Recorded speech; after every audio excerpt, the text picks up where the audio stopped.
ধীরে ধীরে স্বাভাবিক ছন্দে ফিরছে শামশেরগঞ্জ।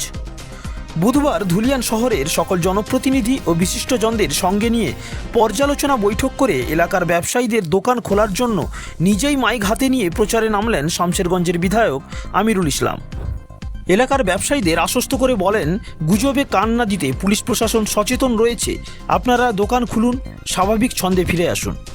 দোকান খোলা রাখুন, গুজবে কান দিবেন না, গুজব ছড়াবেন না, গুজবে কান দিবেন না, গুজব ছড়াবেন না।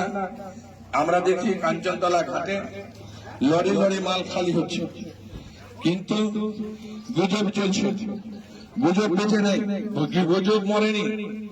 আজকে অন্তত আমি দেখছি 1 2 3 4 5 6 7 8 10 খানা গাড়ি লরি এখানে খালি হলো, অথচ দোকানপাট খোলা থাকছে না।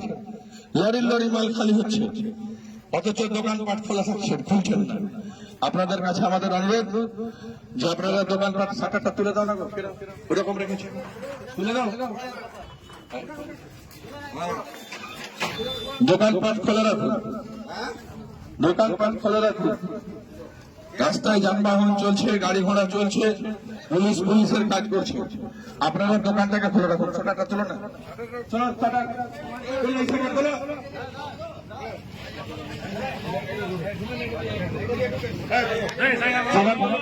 চালু রাখুন, তুলে দাও।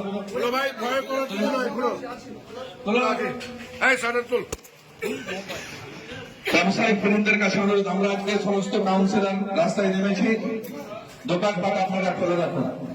সমস্ত কাউন্সিলর আমরা রাস্তায় নেমেছি, আপনারা দোকানপাট খোলা রাখুন, গুজবে কান